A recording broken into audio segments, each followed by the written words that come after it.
Lakle lakle Inspector Tayai Tayai Tayai Ahan mamaktada Diamond Radio Channel ge Inspector Tayai tabiri bisimbu James Saigujamna Taram noksobu loina nei koknona kurumjani ngasi supudona laksari Inspector Tayai Chamnga gamra phutara humdoi subatangka Wari asi aseng thokiba thodokdagi sagatchabani Afaba sing lausinbi Fattaba sing nakanda thambi Fattaba sing matau tamge haiduna khanbigan awaba soidina tagani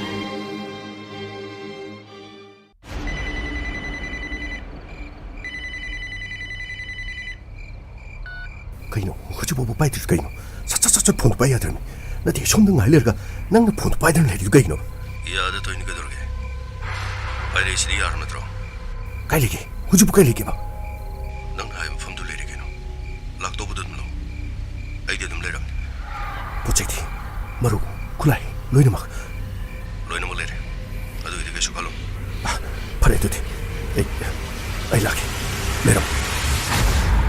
Karatuna lao Mapam se kuina lepa paroi Aina leri jaga si CCTV lepa jaga nati Nangai gamu gari da puna saki haradi Au basingna lanun Karturo Leramone laki leram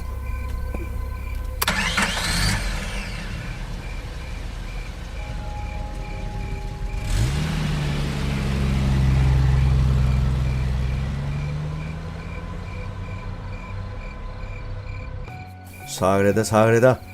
Nasai makai mapanda mo haksit lang danong leirure as karino tawri so hojiki matam sari ba nungsa ingtham thagai de bo karong kanda lakadori bonone sai tawai ba awbani to ko hangam ga thonga yongsak singjo ga suraga nungsa yaire ga sumang da sabagi mahau thoiding ga yahorga awkrabani da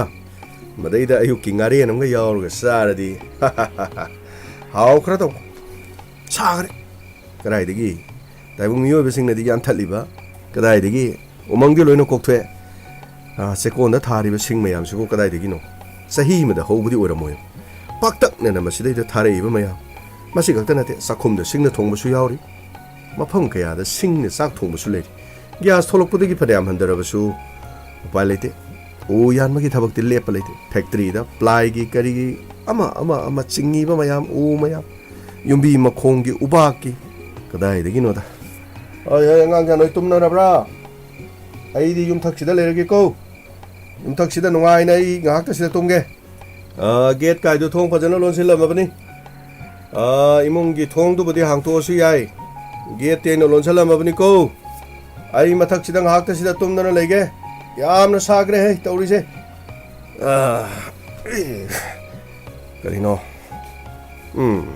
Hawjik ki matam sina I paong mayam sina Hakdang yengaga tumba yabreng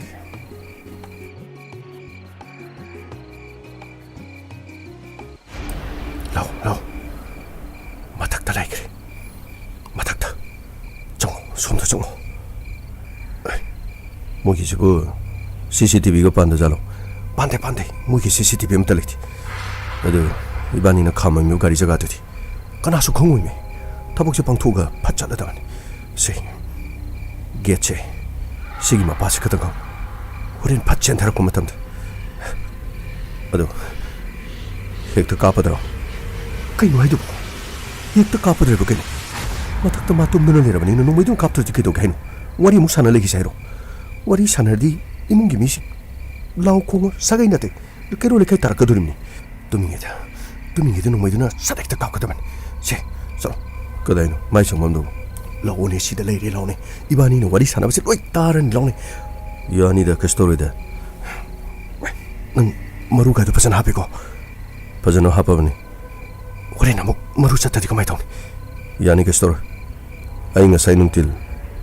lamhang da try toron maru ani hun kapam ka story chalo chalo pak thong ne Kakalo. Hasta la.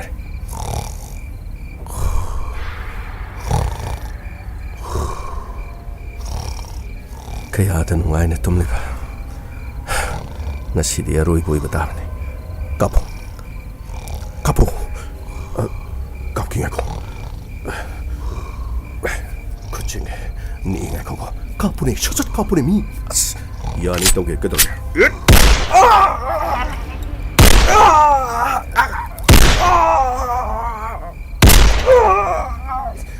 老这是可土这老我米线头人老就是这路呢可土呢这路呢西不去那么多西不嘛国都红巴拉不老这get 这下头赶紧下头赶紧说的来老这是头呢这头呢呀你个头个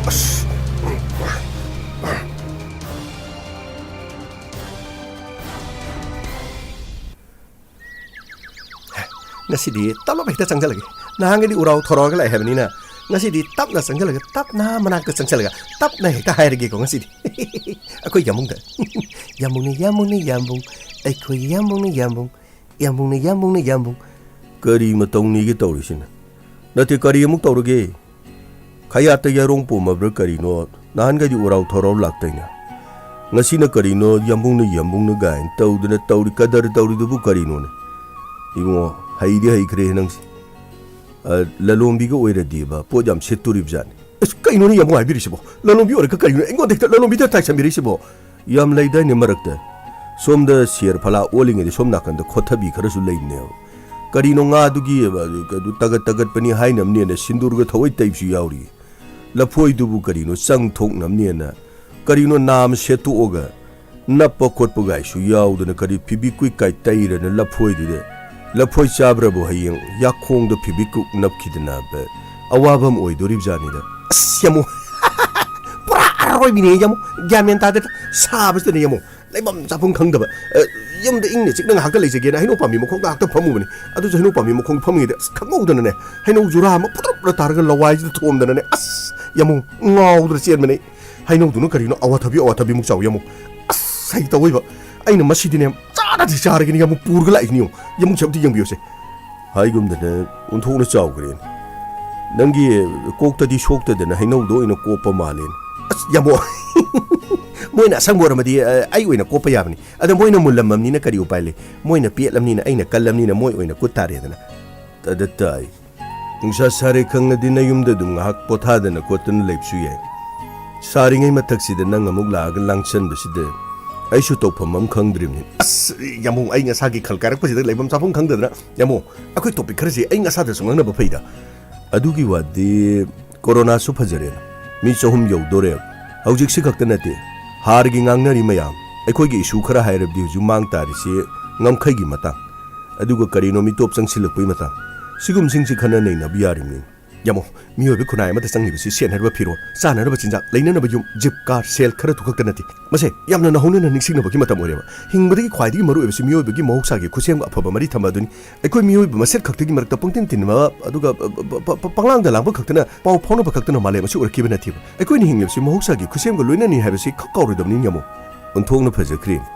karai de gi chimpa pura laklimnon aikoi na phangliba numit ki mangal aduga maisa ising nuksit haipal lepal punama si matam ga pau phaudong na dana amana amada kaiba mata pina dram matam dunin yam nungai ba male ma moir ka doripsi adubu hauji khunai si de wapam si thabak ton thok pai du di arai ba oi brai du di yadri mi gi khanau di yaukraba pot ama phauba kot laga mul laga charge hainara ba matam si de mausa gi khusembu luna tawgada ba mi gi masing si di pangyam yam di hariba ngasi gi leipak amaga saukhat lamjen tanarakpada ai gi nungai na mohnarakpada mausa gi khusem da kaiba pirakpadagi ai ngasa gi khallasi ngapungam laktre nati industry ke alin khalakpa duga information technology chawkhalakpa gari gi maiku plastic kaila mai thaba kaya singasina ngasi di numittagi lakpa ultraviolet ray ngakthok nana ba ozone layer si patharak tunu malem da sabagi changsi wangkhalak lemniaw global warming asina maram oirakan da leipak kaya da un mapak sing sauduruk tana samudra gi leimai nomo gi hengalak limni saba kandana bari da sare duga ingba kandana yingo manipur gi mapom khare da su un tai ga na to du nang uhorim na tro as yamo madu haire ga sap sari hadak tin tham ta madu mapom du da as un sana budum chakki ko yamo sat pulai ri ne Mausa torum dab thabak toruli do phabna tin un tarak len harawni ngai lepon tin ingba kandi henjelak libdu karigino natrakan de shar kan henjelak lisi karigino khana matam duni aikoina karigum khara aran tawri di masi akoida kudam sangdam pirak libni ningtham thagi matam asida su ingbagi chang adu ki mati wangkhalagli amuk phawbu ukhidre mong da state sida numidang amde ayukta lechil thabagi thodok to ayung nungthin da bok thajalak pa yaukhrena ainga sagi khalkara puge chaithenga sina sumasum satharak labdi malem da lady ba mioi khunai asi kanana su hingba ngamloi dorimni ne matamadu da di information technology gi khulai sing aduga tongan ba scientist amatna su kan mangam ga da mande matamdu da thabak puna ma fail ora kadurni piba madu yorok labdi hojik hingna na bagi lan pham da hana sunari ba duga angam bana munari ba senja thumja tongna dena pura dalan kar tongduni hingliba mayam sing asi gi punsi mahinga du mokoi chana pham lege dori bro nati mokoi karai lei dori ge matamdu da sel na pangana I sai tom dagi ne na hingna bu honab de pangya yar oiba un tarak lib doi pesa paire ai pesa na thinge di yaroini nong pangta ta tasala kan I sau thulul ai pesa paire ngak thok ngam bro upai leiti pulap chen thara dum chat khri dunia aroi bini sai to oi bi yamuk akoi yamuk gi waris di pura aroi bini nang ge roi bi wa to khoni wangsing asigi pakhum do khoi sai sana pija bungam laptar de isagi apikpo wa kholondu thaduk minarase mausa gi khosembu ngakchen ba duga punna hingminana honna baisi tangai phadamni ne aduga masibu henam no honabda lenga kya phaba policy kya semba suma thokta aduga policy semba khaknatana policy du chana la khoi myam punanga aga chanmin bagi pibam amda tangai phadab du leidim ne ba as pa yamu sei tawai ba pura aroi bi ne yamu yari to nangi aroi bi sidai ba ai budi sumta khimni na kashub to gre duga yam toin tap sing na ti ba na kong ita da na nangbu nuksira ruin hanjan bai se khoi lamdam sida pangya ya di monotona soire ti karino hekta ngange ma tawdi khangde mi soibdi panaba yam lei hoji kansi aduna ma soibdu kaukthongna kan ngang ka dun cher ka dun as yamu hoji matam du ngang janu ngai iba mi du tax na tawraga karino yamung yam haidenya karino IPC ki section 66 ki matungina karino defamation su tawi ya gane kai to yam haidene adui wabdi yaida adai da mi ga singna bai du kai daurun khana chaina rup na mathau leitab da min tong sunu ngani ngang snu ai sai na ludra loire kaino yamuk sai na bu kaino ba ai na he khaib du di kaino ni sin leitana sai na lab du sai kon khalliam naina non da haib du kauro asi yamo asem kam thai bi karigino sin lei to sai kon khat ki sai na karino masibu yamo atai natte da mazai bi ma thoi bi ga toro ga yam lunti nei dana toro ai si thoi bi ga masak yeng nab da thoi bi de hen phajai hairim adu shor na kaino mai su taibung mapuna pi kan da miyob se soiba mamam pi adu mai masam du turu launu khoi khib du da masak phajau da wi wani ba mamai du yeng lab di thoi bi de man hen na le hairim ni masam du turu khoi khram ni na masu phajaning na karino mayam pakhang adu ga leisa mayam pulaga matam abda di loin pun na sangoi lukoi da phamaga nuksi bai sei adu ga ikoi khunung isei gina chingba taba chanaram ni na ba kumai harang moirang parba te tab lak matam da karino masam da hibi teiraga tingaga lak jani haujikan gi samsap na dubdi matam du di leim na tero adai da hibi teiraga ling launa puru lak jani adai manakta sum phamba mamana bimna nangi si phajaine thoibi de hen phajaine na sum tawdu da masam du sum nan bu nga sai kangbaga sum toina pai bu ga migi leifam thok tu da leirak pani dana karino haisu yamo leifam thok tu leirak padi adu phabu khangdre du lore as yamu ke dor yam ta haibi ke doge adu nang adum bhamna sajilu ke dorge logic tu khangu ke doge samdu drang launa torga hane pibam da madrang adum torga kon khala leiki bai wan adu bu kawine sil leitana sai nan bai du adu kawiya ba migi keza dana lakcharib do adum mayam changdana manung pai tawdagi kon khala leiki hai bai wani as aroi bini yamu on thor bhajagre saita pura aroi bini he yari aina nangmadang saina hari dunia duge wafam duda hanjan jin ngangna rube arth leiktia as yamo amore hauji lomi sing har waris bu yamo karam kan da phangna duni mi yamo as lomi sing yam sauna de yamo kari hai du khang de sai ta woi bi yamo ito masi matang sidi wangang mi yam lui maram di kaino ai kan de ai sana krishna sarab de hairasu hitrasu tu sallasu ipak ta pakchayena makhak lei adna ai pamba ai na yaba idu hojik lengak pairiba duga mamangda paikhibu resu miyamna yaba inatro miyamna yaba duna vote karim ne vote ka bai si miyam gi khubi dunu karim ni laiba oigera moigera laigera leiroida madudi matam dugi miyamna yab dune hojik oirib si matam chana lawda har chaibna phauthok hena puthokpa ngami haibsi lau singubugi loisangya khangai singsu yamna toina lawmi singda mokhoina hairibu wahaine adubu ngasi manipur da ngasi mak urea har phanglabsu khangna chanaba MLA sing amadi minister sing makhoi leijadaba lawmi ayambadi masagi lawphamda har matam chana chaiba ngamdabagi mong amamti leiredana amagi godown da amalerami hai amagi godown da amalerami hai madu kanagi ayab lawrimno लौरी बोरा सिंह अदु मणिपुर की agriculture की लेरी office तगी पीब बोरा मचू दुने अदु कनान पीरिमनो फारिब दु सुमेक सेना हाइदि कनागी नोइब सु खंगदे मसिगी मयक लारब खुदम मयबु हौजिक मणिपुर यूरिया हार फंगी फंगदेगा हाइनरी बो वाफुं कया सिंह से प्रिंट अमदि इलेक्ट्रॉनिक मीडिया सिंह द नोम कांगदन लाउरिब सिन दुम तागलिबनिन अमो ओरे मणिपुर की ओइना हौजिक ओरिब फिबम सिद 2022 की ओइना कुंगी नोंग असिंगन खना चुब मरम स्टेट असगी लौमी सिंग अयाम्बा जुलाई थागी मनुंग द लौ पानब लुसिलक लौमी सिंग अखंग है सिंग पौताक मेतुंग इन मणिपुर की लौमी सिंग मसा मसा की लौ उजरीब लौपम सिंग हार मतम चाना चाइजनब यामना कन्न होना जबा हाइब सि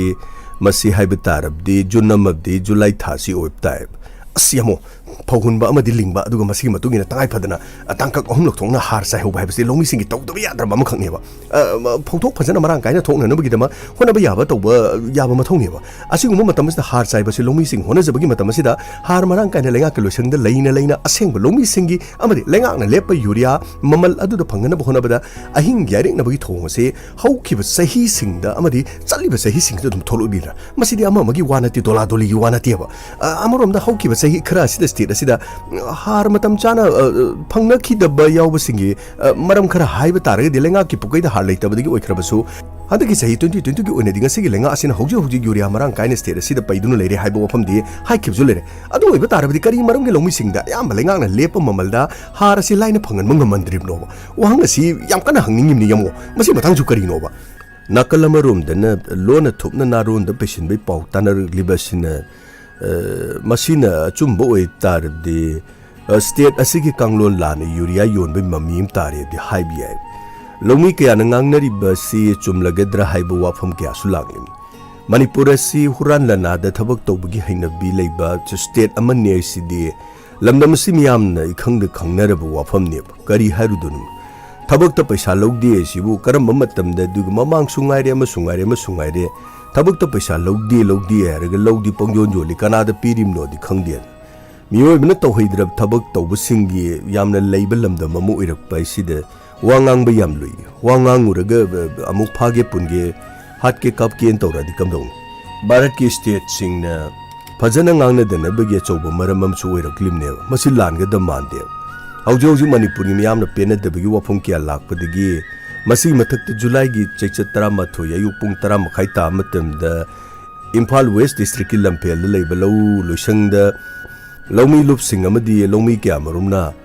लोइसंगी सो फकायर मतुंग हार बेग यांखै मुक्की मथक चैखाइदुना मांगहन की बसी मरमसी मसी करी मरमदगी नो हाइबसी हंगनिंगाई ओरिबो हंगम नत्रो असिगुमा थोनिंगदबा थौदोक थोकननबगी मरम अदुगा लेंगा की मरी लेनबा लोइसंगी मराल ओइगदौरिब्रा नत्रगा लेंगाकना ओइगदौरिब्रा हाइबो हंगसी कनाना पखुम पिदुरिगेबा पुनमक सिंग असि हौखिबना हौखिबो ओइरबसु कांगलोन चुमना मराल लेबसिंगदु थिगलकांदा निंथौ पालिब लेबांगनि कैनो निंथौना दुम हार मरांग काइना लौनिंगबा मतमदा लौबा याननबा मसिगी तोंगानबा कांगलोनम सेमदि याय परेंग लेफल लोरि कैनो निंथौ लेरिबु निंथौ पांदम नते अरानबो ओइसनो वहीददी याम फजन हाइखिबसु दुम लेबनि थबक ओइना पांथोरकलबदि मथंग लाकदोरु चही मंगा दसु दुम मियांगी लुचिंगबा दुम ओइबसु यारिमने हौजिका ngahtaki chahi je khara penda mathang chahi ju khara penda mathang chahi su mu khara penda chahi मंगा सुरुक मतमददि Kari taurakadagi adu haibida luroidro. As yamong karay digin ako sidadi sahi taral suruso ama suruso hayeng gelak putun hendro samay na karan gelak pakando do mau sadata punjana ni ama taktaw karay ano pira karay ano pija bodo ari mapasabdo no do karay do hengini da pre and fair election na pangtupay kanana bu karay digin no may ngang na riba tawri bu kholi democracy chat palay ba ama do bu ama buore yamo ay giwadi ne dola doli giwanati amaso asing mani kay dorge mayam pura mag asing bada chalakanda mana pambadu da chalaga laingak matik saba ma khallaga miyam gi damak ta luching bo hna kari kai ge ba hauji khalip sing si su mayam na pamde di aponte ni sel no erab so amna erab so bo thadar lip dum khoi khobi na tro khang tare na phangdradi dum khang ta morok sare su kaino khoi mana lon be ron bra hairu kanda nang nupi na lon bani hai kanda e hausa sai khoi nupi na lon bidi haudi amna hawi kitang sabai wani hausa sai do dum ning singone as yamung pura aroi bini ko yamung pau yamung aroi bini yari ga thabang ngakte tawgis ngasi gi nang lakpagi ngak matam manghan bei damak nang bu hanana thaga chari ai thabang ngak tawge ko as yamung ata tai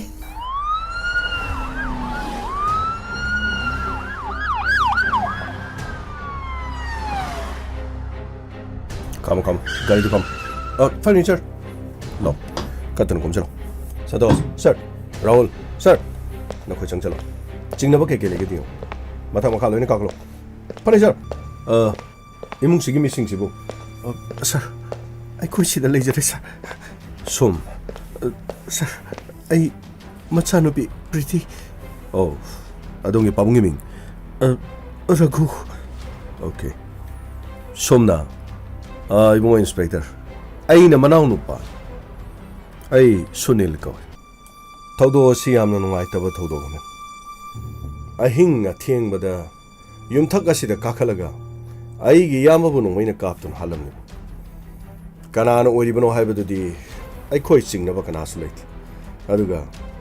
ai gi yama di lanja da bahak ti ing na tamna dum leijaba ai na khara rajniti khara yaw aduga aigi cousin sing da MLA oiba masul ai khoi de nungai tabagi laman khumbadi gai aduga aigi yamada sung ma thogdo ma thokpai sidi mase khoi de mangu man yamna nungai yamba aina tajabada di mung asi mapam ste han horok puna te atopa mapam dagi hong pune haba sibu chumane ai di hana mapam asida dumak leiraban aduga aigi yamana atopa mapam amadani dais makti honglo po koidri isini naw lap thok na raga leiba si nungai ti aidana aina mabu ko aduga mapam masida maha lakiba lakpasu tha mari manga da manga riba adubu sigumba thodo wasina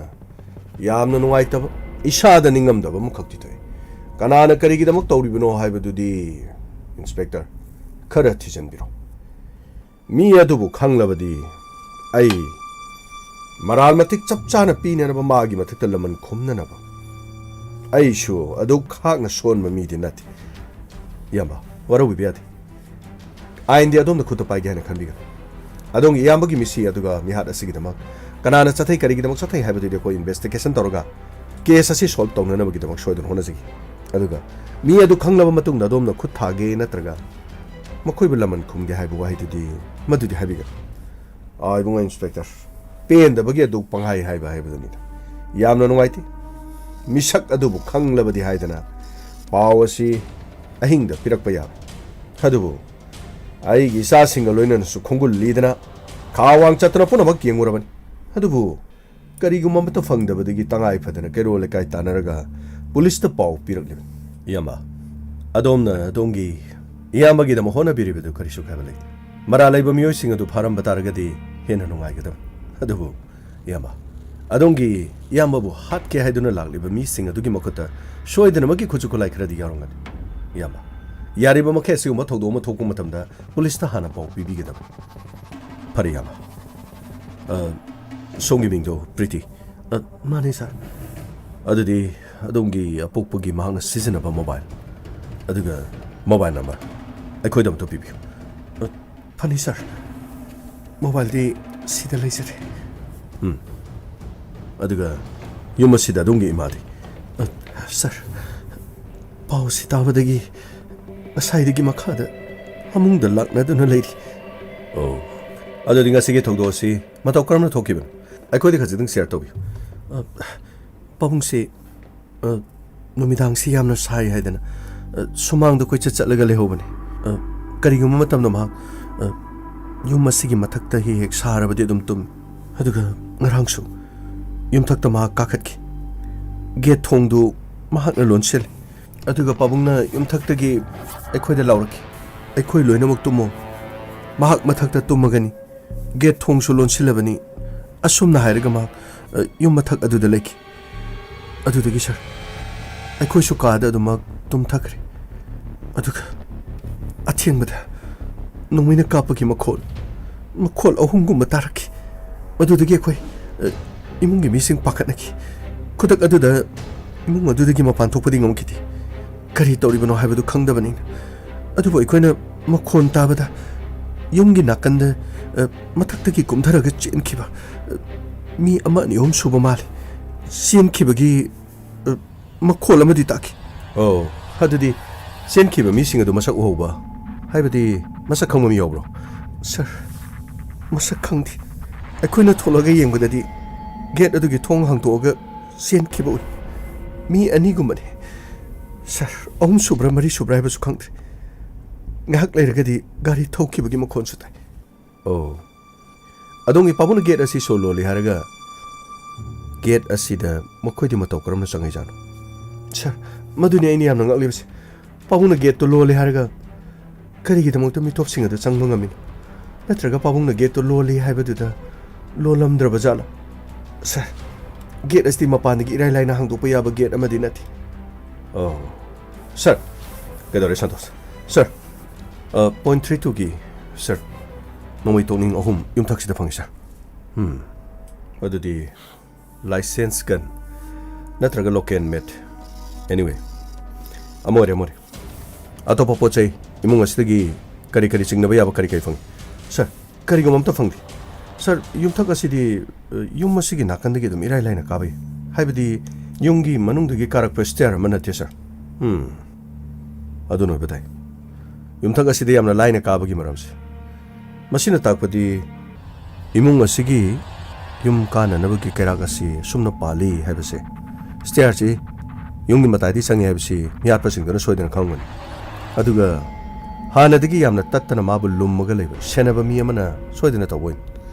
ꯃꯔꯝꯗꯤ ꯃꯍꯥꯛ ꯌꯨꯝꯊꯛꯇ ꯇꯨꯝꯃꯤ ꯍꯥꯏꯕꯁꯤ ꯁꯦꯟꯅꯔꯀꯥꯟꯗ ꯊꯕꯛ ꯑꯁꯤ ꯇꯧꯐꯝ. ꯑꯗꯨꯕꯨ ꯈ꯭ꯋꯥꯏꯗꯒꯤ ꯉꯛꯏꯕꯗꯤ ꯏꯃꯨꯡ ꯑꯁꯤꯒꯤ ꯒꯦꯠꯁꯤ ꯂꯣꯜꯂꯤ ꯍꯥꯏꯔꯒ ꯀꯅꯥꯅ ꯒꯦꯠ ꯑꯁꯤ ꯍꯥꯡꯒꯗꯧꯔꯤꯕ? ꯏꯃꯨꯡ ꯑꯁꯤꯗ ꯃꯤꯍꯥꯠꯄꯁꯤꯡꯗꯨ ꯆꯪꯉꯛꯅꯅꯕꯒꯤꯗꯃꯛ ꯀꯅꯥꯅ ꯃꯇꯦꯡ ꯄꯥꯡꯈꯤꯕꯖꯥꯠꯅꯣ? ꯏꯕꯨꯡꯉꯣ ꯏꯟꯁꯄꯦꯛꯇꯔ, ꯏꯕꯨꯡꯉꯣꯒꯤ ꯋꯥꯍꯩꯗꯨ ꯑꯩꯈꯣꯏꯒꯤ ꯂꯩꯃꯤꯟꯅꯔꯤꯕ ꯏꯃꯨꯡꯁꯤꯡ ꯏꯆꯤꯜ ꯏꯅꯥꯎꯁꯤꯡ ꯄꯨꯝꯅꯃꯛꯇ ꯆꯤꯡꯅꯅꯕꯒꯤ ꯃꯑꯣꯡ ꯑꯃꯅꯤ. ꯏꯌꯥꯝꯕ, ꯋꯥꯔꯧꯕꯤꯕ ꯌꯥꯗꯦ. ꯁꯤꯔꯤꯕꯁꯤ ꯑꯗꯣꯝꯒꯤ ꯏꯌꯥꯝꯕꯅꯤ. ꯑꯗꯣꯝꯒꯤ ꯏꯌꯥꯝꯕꯒꯤ ꯃꯤꯁꯤ ꯑꯁꯤꯒꯤ ꯃꯤꯍꯥꯠꯄ ꯀꯅꯥꯅꯣ ꯍꯥꯏꯕꯗꯨ ꯄꯨꯊꯣꯛꯅꯅꯕꯒꯤꯗꯃꯛ ꯑꯩꯈꯣꯏꯒꯤꯗꯤ ꯃꯤꯠꯌꯦꯡ ꯇꯣꯉꯥꯟ ꯇꯣꯉꯥꯟꯕ ꯌꯦꯡꯗꯕ ꯌꯥꯗꯦ. ꯏꯌꯥꯝꯕ, ꯑꯩꯈꯣꯏꯕꯨ ꯂꯥꯟꯅ ꯂꯧꯕꯤꯒꯅꯨ. ꯊꯣꯡ ꯂꯣꯜꯂꯦ ꯍꯥꯏꯔꯒ ꯃꯄꯥꯟꯗꯒꯤ ꯒꯦꯠ ꯑꯁꯤ ꯍꯥꯡꯕꯁꯨ ꯌꯥꯗꯦ ꯍꯥꯏꯔꯒ ꯅꯠꯇꯦ, ꯆꯪꯉꯛꯏꯕ ꯃꯤꯁꯤꯡ ꯑꯗꯨꯕꯨ ꯒꯦꯠ ꯑꯁꯤ ꯐꯥꯎꯖꯜꯂꯒ ꯆꯪꯅꯕꯒꯤ ꯑꯇꯣꯞꯄ ꯃꯔꯝ ꯑꯃ ꯂꯩꯕ꯭ꯔꯥ? ꯒꯥꯃꯩ, ꯁꯔ, ꯏꯪꯈꯣꯜ ꯑꯁꯤꯒꯤ ꯑꯀꯣꯏꯕꯗ ꯐꯥꯎꯖꯜꯂꯛꯄ ꯌꯥꯕ. ꯁꯔ, ꯆꯦꯛꯄꯟꯅ ꯐꯖꯅ ꯀꯔꯤꯅꯣ ꯂꯣꯏꯅ ꯈꯖꯜꯂꯦ ꯁꯔ. ꯁꯤꯗꯤ ꯍꯨꯏ ꯐꯥꯎꯕ ꯆꯪꯕ ꯉꯝꯃꯣꯏꯗ ꯁꯔ. ꯃꯈꯣꯏꯒꯤ ꯒꯦꯠꯇꯒ ꯀꯔꯤꯅꯣ ꯕꯤꯋꯦꯌꯔ ꯑꯣꯐ ꯗꯣꯒꯁ ꯀꯥꯏꯁꯨ ꯊꯥꯏ ꯁꯔ. ꯀꯔꯤꯅꯣ ꯈꯔ ꯅꯨꯡꯉꯥꯏ ꯌꯥꯏꯐꯕ ꯏꯃꯨꯡꯒꯤ ꯃꯑꯣꯡꯅꯤ ꯁꯔ. ꯁꯤꯗꯤ ꯇꯨꯃꯤꯠ ꯀꯥꯡ ꯐꯥꯎꯕ ꯄꯥꯏꯕ ꯉꯝꯃꯣꯏꯗ ꯁꯔ. ꯏꯃꯨꯡ ꯃꯅꯨꯡꯒꯤ ꯑꯌꯥꯕ ꯌꯥꯎꯗ꯭ꯔꯗꯤ ꯁꯔ. ꯑꯣ, ꯕꯤꯋꯦꯌꯔ ꯑꯣꯐ ꯗꯣꯒ, ꯍꯨꯏꯗꯒꯤ ꯆꯦꯛꯁꯤꯟꯕꯤꯌꯨ ꯍꯥꯏꯔꯒ ꯄ꯭ꯔꯤꯇꯤ, ꯏꯃꯨꯡꯁꯤ ꯍꯨꯏꯗꯤ ꯂꯩꯇ꯭ꯔꯕ꯭ꯔꯣ? ꯁꯔ, ꯍꯨꯏ ꯂꯩꯔꯝꯃꯦ. ꯃꯇꯝ ꯈꯔꯒꯤ ꯃꯃꯥꯡꯗ ꯍꯨꯏꯗꯣ ꯀꯔꯤꯒꯨꯝꯕ ꯄꯣꯏꯖꯟ ꯌꯥꯎꯕ ꯄꯣꯠꯁꯛ ꯑꯃ ꯆꯥꯔꯨꯕꯗꯒꯤ ꯍꯨꯏꯗꯨꯁꯨ ꯁꯤꯈ꯭ꯔꯦ. ꯍꯨꯏꯗꯨꯁꯨ ꯖꯔꯃꯟ ꯁꯦꯐꯔꯟ, ꯑꯇꯥꯡꯕꯅꯤ ꯑꯗꯨꯒ ꯌꯥꯝꯅꯁꯨ ꯆꯥꯎꯕ. ꯃꯗꯨꯃꯛ ꯂꯩꯕ ꯑꯣꯏꯔꯝꯂꯕꯗꯤ ꯍꯨꯏꯗꯨꯅ ꯈꯣꯡꯕꯗ ꯀꯅꯥꯃꯠꯇ ꯆꯪꯕ ꯉꯝꯃꯣꯏ. ꯍꯣ, ꯁꯟꯇꯣꯁ, ꯁꯔ, ꯍꯨꯏ ꯍꯥꯟꯅ ꯂꯩꯔꯝꯃꯦ ꯍꯥꯏꯔꯤ. ꯅꯨꯃꯤꯠ 4-5ꯅꯤ ꯃꯃꯥꯡꯗ ꯍꯨꯏꯗꯨ ꯍꯨ ꯄꯤꯖꯔꯒ ꯍꯥꯠꯂꯤꯖꯥꯠꯂꯣ? ꯍꯨꯏ ꯂꯩꯔꯕꯗꯤ ꯆꯪꯕ ꯌꯥꯔꯔꯣꯏ ꯍꯥꯏꯗꯅ. ꯁꯔ, ꯃꯗꯨꯃꯛꯁꯨ ꯑꯣꯏꯕ ꯌꯥꯏ. ꯑꯦꯅꯤꯋꯦ, ꯏꯃꯨꯡ ꯑꯁꯤꯒꯤ ꯃꯐꯝ ꯑꯁꯤꯗ ꯍꯥꯏꯕꯗꯤ ꯊꯧꯗꯣꯛ ꯊꯣꯛꯐꯝ ꯑꯁꯤꯃꯛꯀꯤ ꯁ꯭ꯄꯣꯠꯁꯦ ꯈꯪꯉꯨ. ꯑꯗꯨꯒ ꯂꯥꯁ ꯂꯣꯀꯦꯁꯟ, ꯃꯐꯝ ꯑꯁꯤꯗ ꯂꯥꯁ ꯂꯣꯀꯦꯁꯟ ꯑꯣꯏꯈꯤꯕ ꯐꯣꯟ ꯅꯝꯕꯔ ꯀꯅꯥ ꯀꯅꯥꯅꯣ ꯍꯥꯏꯕꯗꯨ ꯈꯪꯅꯕ ꯍꯣꯠꯅꯁꯤ. ꯐꯅꯤ ꯁꯔ. ꯑꯗꯨꯒ ꯀꯣꯜ ꯗꯤꯇꯦꯜꯁ ꯔꯦꯀꯣꯔꯠ, ꯂꯩꯈꯤꯗ꯭ꯔꯕ ꯔꯘꯨꯒꯤ ꯃꯍꯥꯛꯀꯤ ꯀꯣꯜ ꯗꯤꯇꯦꯜꯁ ꯔꯦꯀꯣꯔꯠꯇ ꯀꯅꯥ ꯀꯅꯥꯒ ꯋꯥꯔꯤ ꯁꯥꯟꯅꯩ, ꯑꯗꯨꯝ ꯌꯦꯡꯉꯁꯤ ꯑꯗꯨꯒ ꯑꯦꯝꯕꯨꯂꯦꯟꯁ ꯒꯥꯔꯤꯗꯤ ꯁꯥꯔ ꯃꯄꯥꯟꯗ ꯉꯥꯏꯗꯅ ꯂꯩꯔꯦ ꯐꯔꯦ ꯑꯗꯨꯗꯤ ꯏꯌꯥꯝꯕꯁꯨꯅꯤ ꯑꯗꯨꯒ ꯄ꯭ꯔꯤꯇꯤ ꯑꯗꯣꯝꯒꯤ ꯄꯥꯕꯨꯡꯒꯤ ꯑꯁꯤꯕ ꯍꯛꯆꯥꯡꯗꯤ ꯄꯣꯁꯃꯣꯔꯇꯦꯝꯁꯤ ꯂꯣꯏꯕꯒ ꯍꯥꯏꯕꯗꯤ ꯄꯣꯁꯃꯣꯔꯇꯦꯝꯒꯤ ꯔꯤꯄꯣꯔꯠꯅ ꯑꯩꯈꯣꯏꯅ ꯉꯥꯏꯍꯧꯔꯒꯁꯨ ꯄꯣꯁꯃꯣꯔꯇꯦꯝ ꯂꯣꯏꯕꯒ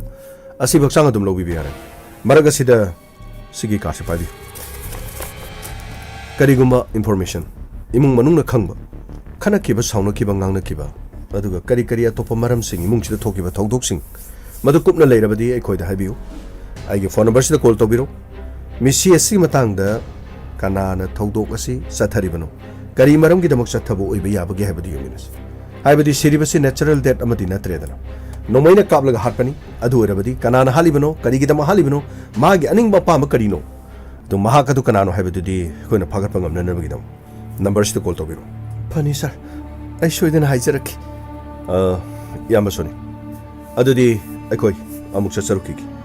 ꯇꯉꯥꯏ ꯐꯗ꯭ꯔꯕꯗꯤ ꯑꯩꯈꯣꯏ ꯑꯃꯨꯛ ꯂꯥꯛꯆꯒꯦ ꯑꯗꯨꯒ ꯑꯗꯣꯝꯅ ꯅꯤꯡꯁꯤꯡꯕꯤꯕ ꯀꯔꯤꯒꯨꯝꯕ ꯋꯥꯐꯝ ꯈꯔ ꯂꯩꯔꯕꯗꯤ ꯁꯣꯏꯗꯅꯃꯛꯀꯤ ꯑꯩꯈꯣꯏꯗ ꯄꯥꯎ ꯄꯤꯕꯤꯔꯣ ꯑꯩꯈꯣꯏ ꯆꯠꯆꯔꯛꯈꯤꯒꯦ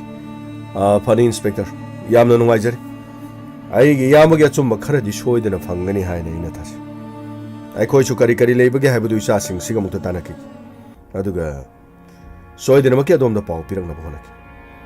ꯐꯔꯦ ꯑꯗꯨꯗꯤ ꯑꯃ ꯑꯩꯈꯣꯏ ꯑꯃꯨꯛ ꯌꯧꯖꯔꯛꯈꯤꯒꯦ ꯐꯅꯤ ꯏꯕꯨꯡꯉꯣ ꯐꯅꯤ ꯀꯔꯤꯅꯣ ꯁꯥꯔ ꯃꯈꯣꯏꯒꯤ ꯒꯦꯠꯁꯤꯗꯤ ꯃꯤꯁꯨ ꯆꯪꯕ ꯌꯥꯗꯦ ꯍꯥꯏ ꯑꯗꯨ ꯃꯅꯨꯡꯗꯁꯨ ꯂꯣꯜꯂꯦ ꯍꯥꯏꯔꯒ ꯁꯥꯔ ꯀꯅꯥꯅ ꯑꯃꯨꯛ ꯒꯦꯠ ꯍꯥꯡꯒꯗꯣꯏꯅꯦ ꯁꯥꯔ ꯒꯥꯡꯃꯩ ꯒꯦꯠꯇꯨ ꯇꯁꯦꯡꯅ ꯂꯣꯜꯂꯝꯗꯕ ꯑꯣꯏꯔꯝꯕꯁꯨ ꯌꯥꯏ ꯑꯗꯨꯒ ꯒꯦꯠ ꯑꯁꯤ ꯍꯥꯡꯅꯅꯕꯒꯤꯗꯃꯛ ꯀꯔꯤ ꯀꯔꯤ ꯑꯇꯣꯞꯄ ꯃꯦꯊꯣꯗ ꯂꯩꯕ꯭ꯔꯥ ꯃꯗꯨꯃ ꯑꯩꯈꯣꯏ ꯀꯨꯞꯅ ꯌꯦꯡꯁꯤ ꯁꯥꯔ ꯁꯤꯗ ꯂꯩꯔꯦꯅꯦ ꯃꯈꯣꯏ ꯒꯦꯠꯁꯦ ꯁꯥꯔ ꯉꯥꯏꯈꯣ ꯑꯃꯨꯛꯇ ꯃꯨꯟꯅ ꯌꯦꯡꯉꯣ ꯁꯥꯔ ꯀꯔꯤꯅꯣ ꯃꯅꯨꯡꯗꯗꯤ ꯁꯣꯗꯤ ꯂꯣꯟꯕ ꯃꯥꯟꯗꯦ ꯁꯥꯔ ꯃꯈꯣꯏꯒꯤ ꯁꯤꯒꯤ ꯀꯔꯤꯅꯣ ꯁꯤꯗ ꯄꯨꯅꯥ ꯍꯥꯏꯒꯗ꯭ꯔꯥ ꯀꯔꯤ ꯍꯥꯏꯕꯅꯣ ꯃꯁꯤꯕꯨ ꯁꯥꯔ ꯂꯣꯛꯀꯔ ꯑꯃ ꯂꯩꯕꯁꯤ ꯁꯥꯔ ꯁꯤꯗꯤ ꯁꯨꯃꯥꯏꯅ ꯑꯗꯨꯝ ꯄꯥꯏꯕ ꯌꯥꯏꯅꯦ ꯁꯥꯔ ꯃꯅꯨꯡꯗ ꯂꯣꯜꯂꯒꯗꯤ ꯃꯄꯥꯟꯗꯒꯤ ꯍꯥꯡꯕꯗꯤ ꯌꯥꯝꯅ ꯋꯥꯒꯅꯤ ꯑꯗꯨꯕꯨ ꯏꯃꯨꯡ ꯑꯁꯤꯗ ꯑꯇꯣꯞꯄ ꯆꯪꯐꯝ ꯃꯣꯏꯒꯤ ꯂꯩꯔꯤꯕ ꯋꯥꯜꯁꯤ ꯆꯪꯉꯛꯄ ꯃꯇꯝꯗ ꯑꯁꯣꯝꯗꯒꯤ ꯀꯩꯔꯥꯛꯀꯨꯝꯕ ꯁꯤꯖꯤꯟꯅꯔꯒ ꯆꯣꯡꯉꯕ ꯑꯗꯨꯒ ꯊꯣꯡ ꯍꯥꯡꯉꯕ ꯑꯗꯨꯒꯤ ꯃꯇꯨꯡꯗ ꯑꯃꯨꯛ ꯏꯃꯨꯡ ꯑꯁꯤꯗ ꯃꯈꯣꯏ ꯆꯪꯉꯛꯄ ꯁꯥꯔ ꯀꯔꯤꯅꯣ ꯑꯗꯨꯗꯤ ꯀꯩꯔꯥꯛꯁꯨ ꯂꯩꯔꯝꯗꯦ ꯁꯥꯔ ꯀꯩꯔꯥꯛꯇꯨꯗꯤ ꯀꯝꯗꯧꯕ ꯁꯥꯔ ꯊꯣꯡꯗꯣ ꯍꯥꯡꯇꯣꯛꯑꯒ ꯀꯩꯔꯥꯛꯇꯨꯅ ꯃꯈꯣꯏꯒꯤ ꯒꯥꯔꯤ ꯑꯆꯧꯕ ꯑꯃ ꯄꯨꯔꯛꯄ ꯑꯣꯏꯔꯝꯃꯗꯤ ꯒꯥꯔꯤꯗꯨꯗ ꯀꯩꯔꯥꯛꯇꯨ ꯍꯥꯞꯆꯜꯂꯒ ꯑꯗꯨꯃꯛ ꯊꯧꯈꯤꯕ ꯑꯣꯏꯔꯝꯃꯗꯤ ꯁꯥꯔ ꯑꯗꯨꯁꯨ ꯑꯣꯏꯕ ꯌꯥꯏꯅꯦ ꯁꯥꯔ ꯁꯥꯔ ꯑꯗꯨꯗꯤ ꯍꯧꯖꯤꯛ ꯀꯔꯤ ꯇꯧꯒꯅꯤ ꯁꯥꯔ ꯀꯃꯥꯏ ꯌꯦꯡꯈꯤꯁꯤ ꯉꯥꯏ ꯁꯟꯇꯣꯁ ꯁꯥꯔ ꯑꯇꯩꯁꯤꯒꯤ ꯌꯨꯝ ꯑꯁꯤꯒꯤ ꯃꯃꯥꯡꯒꯤ CCTV ꯀꯅꯥ ꯀꯅꯥ ꯄꯥꯜꯂꯤ ꯁꯥꯔ ꯁꯤꯒꯤ ꯌꯨꯝ ꯃꯃꯥꯡꯁꯤꯗꯤ CCTVꯗꯤ ꯑꯃꯠꯇ ꯄꯥꯟꯗꯦ ꯁꯥꯔ ꯈꯤꯇꯪ ꯆꯠꯊꯣꯛꯑꯒ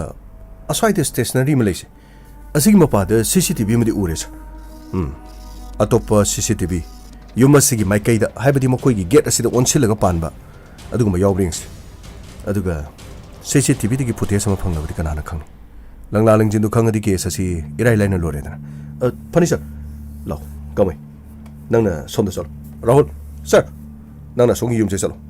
ꯕꯤꯃꯣ ꯁꯥꯔ ꯑꯁꯣꯝꯒꯤ ꯃꯇꯥꯏ ꯊꯪꯕ ꯌꯨꯝꯁꯦ ꯆꯠꯂꯣ ꯑꯗꯨꯒ ꯑꯇꯩ ꯑꯇꯩꯗ CCTV ꯀꯅꯥ ꯀꯅꯥ ꯄꯥꯜꯂꯤ ꯌꯦꯡꯉꯣ ꯑꯗꯨꯒ ꯁꯟꯇꯣꯁ ꯁꯥꯔ ꯁ꯭ꯇꯦꯁꯅꯔꯤꯒꯤꯁꯤꯅ ꯑꯩꯈꯣꯏꯅꯤ ꯆꯪꯉꯁꯤꯔꯣ ꯐꯅꯤ ꯁꯥꯔ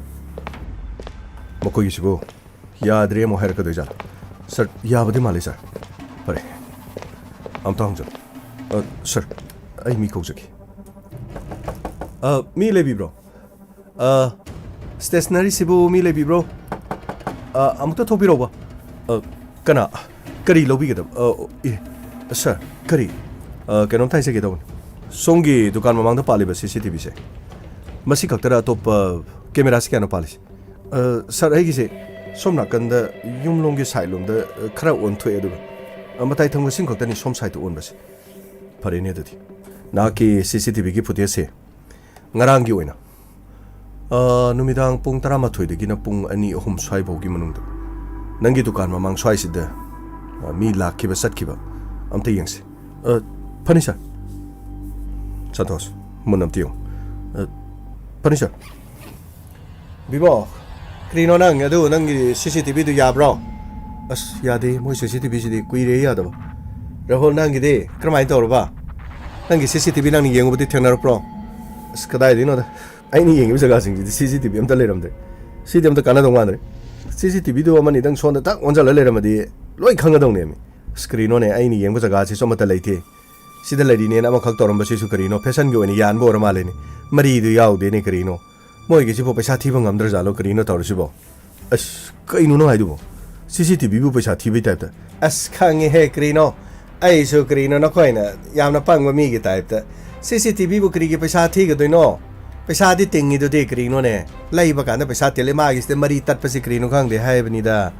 mari si manas de karino CCTV se o na koi huran dana bagini hai bagi mong dani ne CCTV gi surveillance here adu kari is patha ta tha bani ne you are under surveillance of CCTV ka kai dana ka krino pangai da hai ba jani ne si tha jalaga di mi do makon masa sang dana bagi ne ba krino khang di mi sing si gi mana ganda CCTV amam ha pa ga krino police station da record loi no over di nungai ga da bani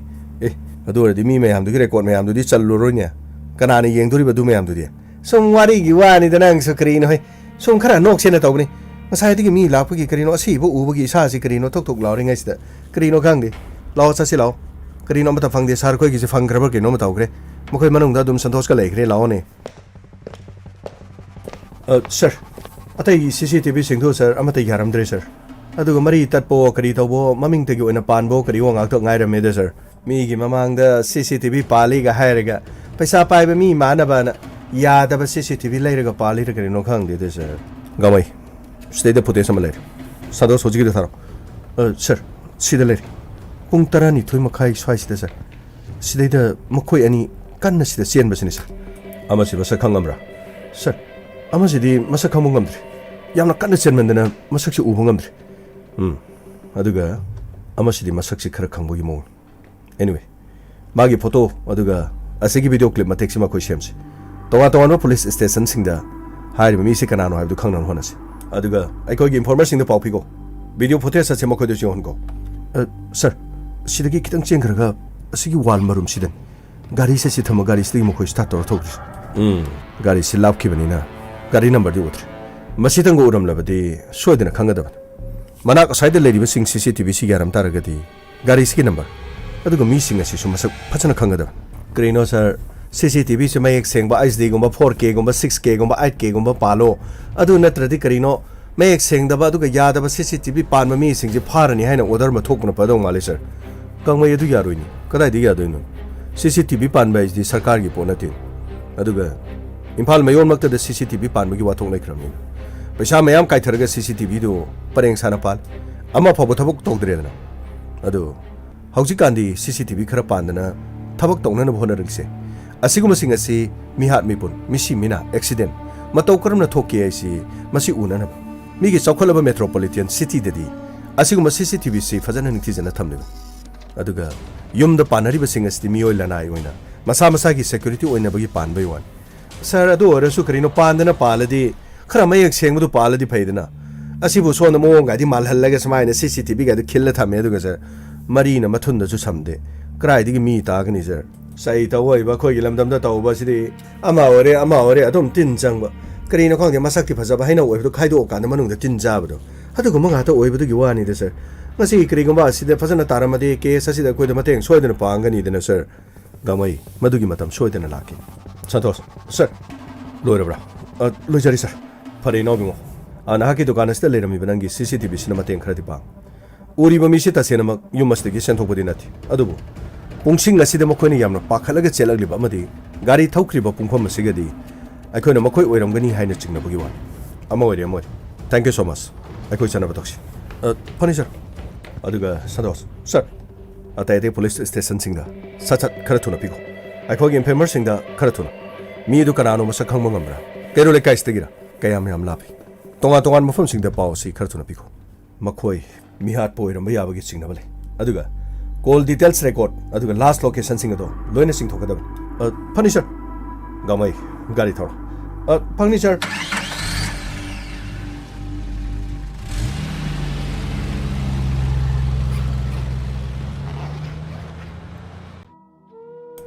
itema punabaga si thokre dubu police na su yamna kan honari ngasi numidang wairamdi soidena maki yambagi hakchang soidena yum masida ai khoi lawrugan tema ai yamagi punchida sumna tho haiduna tamkibanan Itaimana puning wakal khara phadrabadi imung asida leiriba angangsing tema karam tawgani tema Sunil yamna chumme adubune nakhoigi tamodo mana kanada kari lan khibagi ha nakhoi bu khangbraba mana kanada kari lan khibagi ngasi phawba leirak pasida migi kaina ba mata no mata tawt migi nungai tana ba wa mache na mata ngang di haiba aduka kari gi damak tano asuk tamti aidi yamna chi ai khoi swai gi mi yaurong gadran aidi khal ai khoi na mafam masida lak pa dane yum min khol gi khoi na mafam sida leiri sibu na the sonen nangadi mafam si chare haidana lehan ki bani ko hana to panaga logi haiba leibra haiba aduga ai khoi na namdana ga loki bagi nungai tabaga leibra haiba tema adugumba kari mata leiba nati aina mafam asida leirak liba sidi tema yum kai pala matungda ai mafam sida leirak nati yum kai pandri ngai dagi ai isagi phireba ma semjaraba matungda tema ai khoi gi so amadi vote kari dana mana vote ka ki matungdagi aina thika tawdana ngamjaba khara chen chongdana tawbadagi madudagi machum mapan khara phanguduna lam ama leiraga ai mafam asida yum kai pandana leirakibani tema lamda masida leiriba miyam punamak aina loina khangi lamda masida leiriba mi singi mabuk chen ai loina khangi ni tema hadubu tema ai gi yamada sumna kanana kari gi damak tawgodoribano haibase ai ngarang dagi khanbada ai gi sadane kari guma matai khanpham khangti tema punamak haukri police na su karino thiridana achumbodu puthoraga yamagi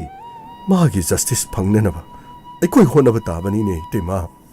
angang singi khandaba yadabani ne tema ibungo sune aiti manga chap manare tawriba thudau sibu kari thudau no aiti ima adumaina sum tawrabadi yararoi aikoi gi khara khanbiyo ima karigino pabung ne khoi amuk thadok tona amuk chatkre imana amuk adumna tawrabadi aikoi di kana ne khoi bu yingsi lawgani ma pabung gi misia se yamna nuwaiti pabung na kari mara lairubugi pabung na kana da lalubugi da asuk thina pabung bu hatpiriba imana punamak ase khang kandrabadi aikoi kamdawgani ima natraga ima aikoi turenda pulap chongthakrasira hayo ima aikoi bobi su hostel dagi lobirurasi aduga imaga aikoi bobiga aikoi om turenda chongthaduna sikrasi natraga thoriya laga sirasi haibasu yare ima aikoi bobi su kaururasi aduga aikoi pulap sirasi ima karino ne no koina harido nate karino haibani ne priti hai da bawado haiganu ne aikoi leiri basidi tamo chong leitrabasu aikoi leiridna nakhoi gi damak natuna ma kanana sokadori saba thakpa watpa nate yamana thamamba lan thum khaktana nakhoi mi oiba ngamgani ne mingondagi nire chaga dabasu leiti yamado mi ne laksakhibagi mi ne mi hathina hat khibagi damak ningdon pomduna leiribani ne marakasida tema angang sing phajal itei magi mong ma tawduna angang sing suwakan soiduna olakpa tare tema hauna san imung amada mi ema leitrabadi manungda nungpan khangba ngamdaba haibasidi masana tabani tema adubi tema aseng bachumba karino haiba khangdringeda phattaba wakal phattaba khongthang ama thangge haina kanmigan sagaina tei su yamni yoksalan ai kero lekai gi club naharon sing mayam tawraga yambagi postmortem loiraba siba masado yumma sida puruknanaba I lawru khigeni tema yambagi mathau mangam pangthoknanaba yambagi thawai yaudraba chang adu ai lawru khigeni tema sunin pare chalo aikoi su loiselamge ngak leradi lekai gi missing su loina lani pare tema priti Bobby gi wafam du nang na palli bu du yade ko ai wa hagi nadom sai ga torgane Bobby to lawru na ba ai loi sin khraban ma la ga ne yam gi masado Bobby na mai suraga poloi ga dori bani ne hai priti Lakle lakle Inspector Tayai Tayai Tayai Lakle lakle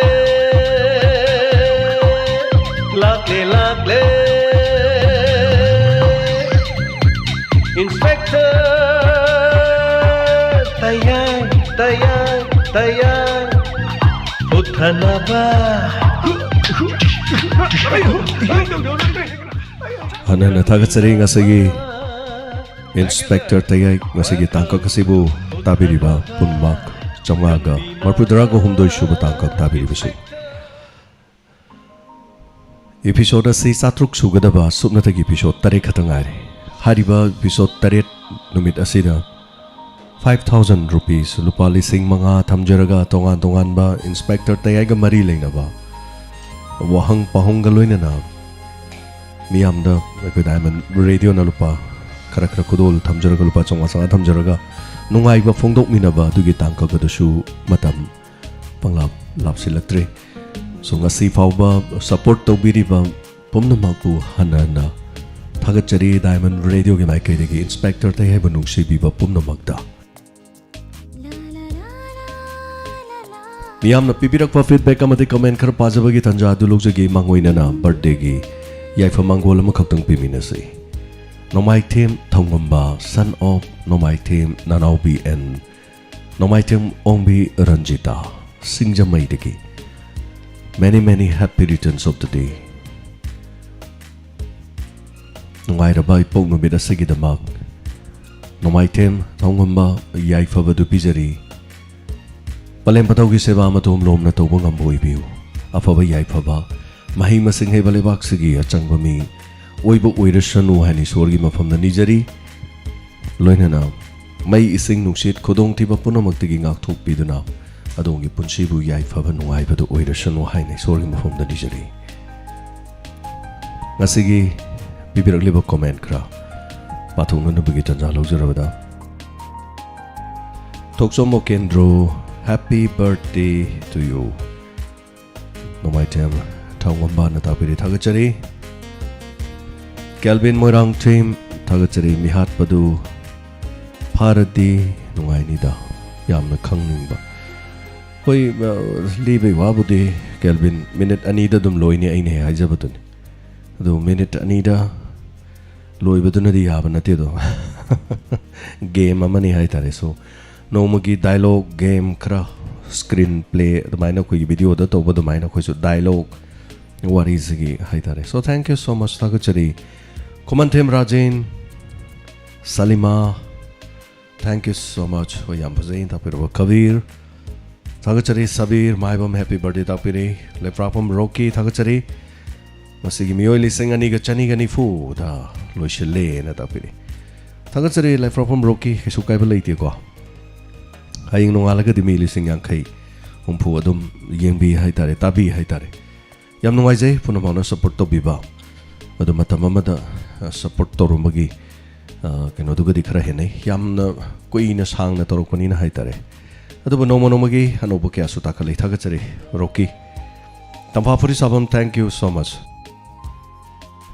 Sur Kuman thagachari tamu kay mathen jarage tapire Sur Kuman Iron basu yaure aduga sogri thong basu yaure adu minus azai haitare Iron basu yawe aduga moro me pasu mu yawe haitare so thank you so much ngarang nahandagi aise kai thabi ja solubai lok thungini khonjen je utu mu sauri se aduna ne haitare thank you so much na thagachari Helen Longjam yam nungai jai drubuga itoga Sanari bawari matang do na kangningai matu yaw den tapire so thank you so much kra issue kra haptradi wari se dum sangu ya daba diga wari se gi jo haitare character se khara ngai thong ai sen gi haitare api gani Yumnam Premjit Thagachari Sir Sairoida Fajana Kapi Natapiri Yeminasi Thagachari Thadi Thaja Biroidra Premjit Kashuka later Adam Tajai Haitare. Inaw Tuksom Thagachari Asigi Haninga Litan of Zay Sarbo Thagachari and Tapirop. Thank you so much. Sanatoi Devi Thagachari Sir Wari Fazina Tapirapa Consum Bimula Happy Birthday Epaboy Tapiri IBI Atopam Wari Tangkok Yamungai in Tapirin Bimula Naurem Sarangasi Yamungai Druba Itogi Wari Sanabado Puning Luxing Ujay. Chumbania saying Mongaktani Haitare Hajari Wari Sikrakanga Yaudaba, the Yaning by Yaning Daba. So Thagachari Big Garani Sagol same. Sir James Wari sings you on Tono Fazakrena Tapiro Thagachari Hanana. Mihat Padukana Orizano Wahangamani. So the Maraktadum Laserasunu Karadi Dumgakpa episode Modum Oigani. Kaigi Makok Nasig Inspector TAYAI Horok Pado, Heck Horok Pada Quigi. Miam the Yamangakpa Mapi as a quite Makok the Hodo sing them a signo. I was among no Monday. Heck Hoga me to Hatbagi Lao Sosila on it Herapado. So thank you so much, Thagachari.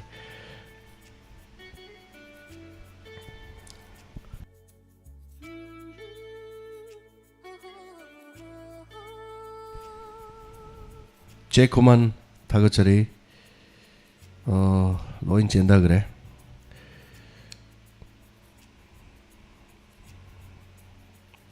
Sidani Amamuk Sen Kat Kiv the comment sing Pahui Pahude Naharabuto Thagachari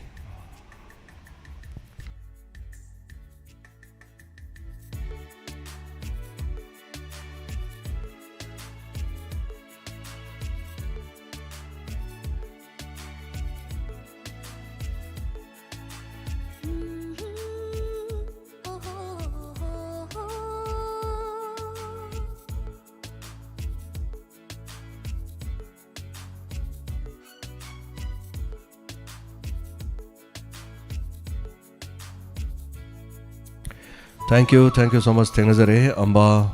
Kongban, Tabun Thagachari, Arun Takilembam Thagachari, Waripasina, Tapirapa Sanjoy, Maikam Thagachari, Salima, once again, Asa, Devi, Manohar Mayum, thank you so much. Ngasi Wari, Hazagadaba Mali, Natapirapa, Thagachari, Wadi Heavy Aroi, Konjel Sikradi Ole, no idea Natapiri.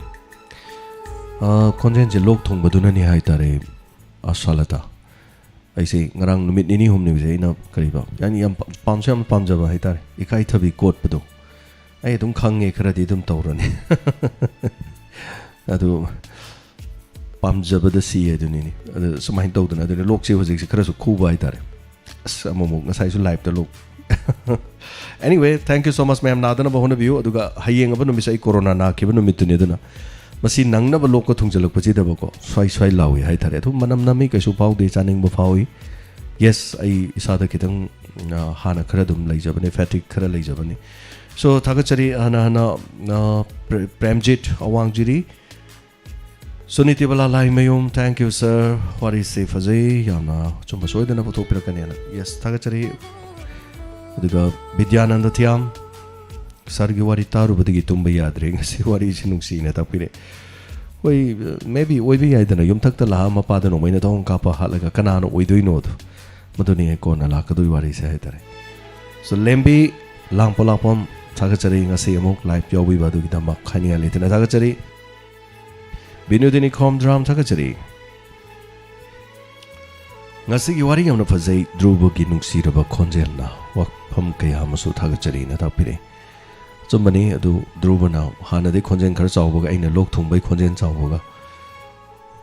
Kokangawi Haitare. Lashram Lalin Thagachari Aigi Icha at Tombagumba Tongomba Icha Bomatam. Yes. Thagachari Lashram Lalin Aigi Icha Galing Manaba Mi Urakanda Migi Machada Sunungsiba Ibuduni Adomna Pobiriba Wakando Haitare. Thank you so much. Sitaljit Singh, I love you, TAYAI. Every episode and fantastic. Natapire. Thank you so much. Sanatoi Devi, Thagachari, Tampapuri Sabam Mukana. Arun Kumar, Namairakpam, थागचरी ngasi tangka kasi yam nungai amba khongban tabam थागचरी episode makoktagi tahodre makoktagi amtang tabiyo ngasi di makoktai hobane haitare wari se druba ito yaudringe de wari do dai do suspension ma thambane haitare MFXML थागचरी anirak subo ina live yaujabani yamna nungai jai ujagi drama se na tapide thank you so much MFXML thank you so much थागचरी drama duni ina mayamda uchari badi haitare ko aduga kanana khangni akoina mahele haibagi wadi ka imta leijadi inkalak liba kaya kanagumba singna haitare drama gi mohong batau aduga dialogue delivery kari kari kai se dum haitare akoisu yamna tara kan hono jarakpani tamma kan tawjare ni haitare so thank you so much kitang adomna thagat pibasina sarga yaujare aduga jewelry थागचरी da jem sungam khai leitana थागचरी in tapirakpa थागचरी okram tombi sir live se nungti gi yaujaning bani adubu thabak nangan na kabana maram oiraga ngamjade na tapiri khudik makti tajei na tapiri adubu थागचरी madam okram tombi ahing da tada biya de haiba leite adom office halakpa matamna yumda chai sing thongi matamna dumak tabiu natraga ayuk chak thongi nge da sudum tabi biyai haitare mayamna tabibana mayamna yengbiba tabiba howbadagi loiba phaw tabiba matamdani aikoida dum khara khara dum paisa khara khara phangjai masi mayamna tabibagini masimaknani aikoina muk kayamuk hona jabang ngamjari base miyam punamakki matengnani Johnson Konthaujam थागचरी पुख्रambam juktimala hanana थागचरी MD Ayazuddin sarngasi di howbadagi tarake na tapirakpa so थागचरी tampa happy birthday tapiri Ranjit Sanasam wari si yamna fazei kanana hatpa oirigaba makha tananaba khaurang na ngaijari na tapiri थागचरी Ranjit Sanasam Komantem Rajen sarngasigi episode tabada hainingai leitana nungaijai sargi hakchang khara kangkhatpadi male ngasidi khanjai khara sengbagum di tawi na tapiri sarajen khara budi dumak kalle haiba bu karai dano sonbam yauri hai tare masi yamna chamam naribani am kanno hona jaribani adu marak sida muk kitang kari hai tare lok thung ba yausalak pase adana hojikti lok thung bada manam namdraba chaning ba phawdraba te sekta tokpiro hayeng se corona na ba numini aduna loksin nangna ba thungai adu thungai maram se dum khangi hai tare na han numini ni kai thabi doi fajan charu re chumna ga chabja na te kai thabi je manga gum bodam ngari machai do manga fajana ga sengto ga dum kana toro chari ni maro met padaga koi ki kola ga chabadu thono pamna charu re hai tare du masi da bu thokna na ba ina adu mahi phangjari ni aduna yaragadi da sangamanji chabadi kai thabi gum base yamna sengna tawdradi mam akoi lok am thungale hai tare iromba gum chabani hek fare थागचरी इचे थोकचो मेरी हना हना इपाबु यामना वांगना थमजरी बनी नतापिरे थागचरी इबेम चालाई मतेन था सरंगसगी episode यामना नुंगाइजै ध्रुव इतो अनिगी वारी मतम मतमगी चाना बंगाकता ताबद वखल लोकसिंग ओइजै यामना थागचै नतापिरे थागचरी madam Chan Kharibam Sarngasigi episode Haining Highlightana Nungaijai. According to FAO, India is the second largest user of fertilizers after China. So farmers here need more fertilizers in time. Har gi matang yaubirakpada Haining Highlightana Nungaijai na tapire. Thagachari Lava Maitei Yum amagi khwaidagi ahal lekhidabase yamna wabani chumani ujaw matekhibada madugi marum tumne hingjaramba kaya haitare ingan ngana isat chana lehugadoribani Thank you so much Golen Media live se pung kya da haurino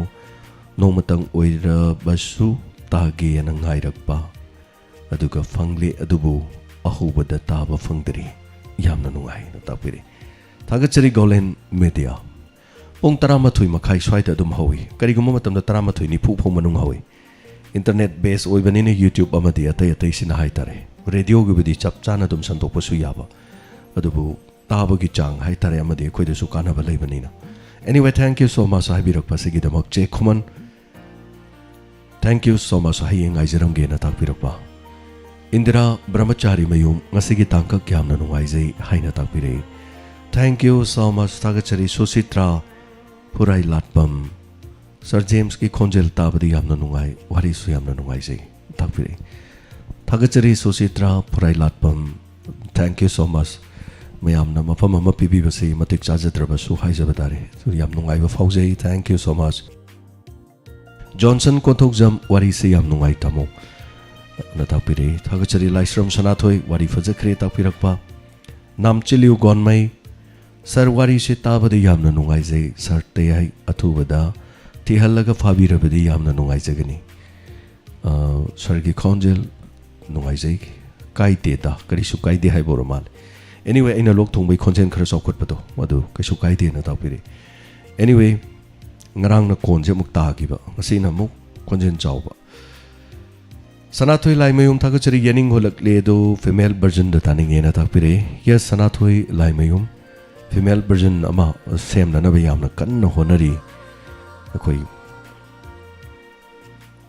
Bimola Naurim Tagachari, Sargetayai, Wari, Noma Nomagi, Nungai Biheli Takpire, so Conjel the Kitang Hong in a Takpire. I looked to an Isaban in a Sweden Dungan Tabiramani. Tampa, Furichabum Tagachari Hanana. अदुगा Yumnam प्रेमजित अवांग Jiri थागचरी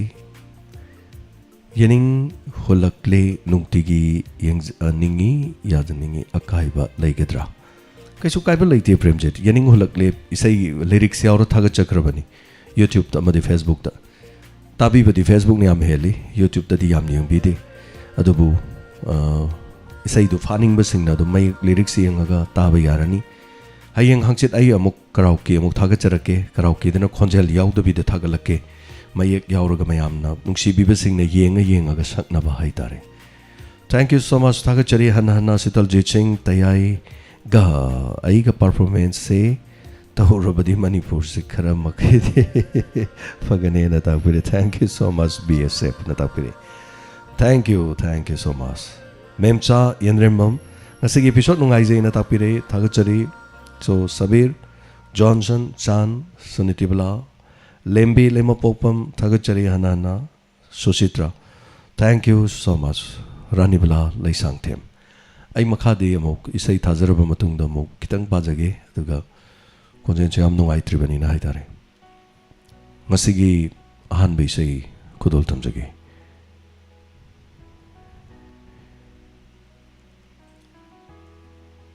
Aina nungsijabi isay asigi nupana sakpada kudol tamjage ngasigi ahanbada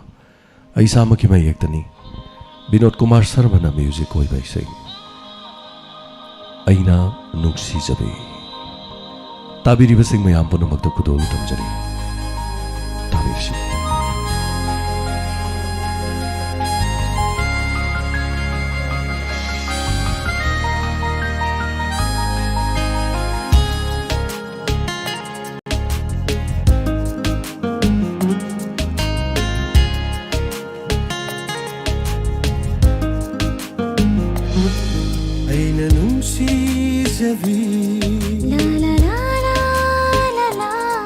Aina khoida zabi Aina nungsi zabi Aina khoida zabi Nangtani Unsigi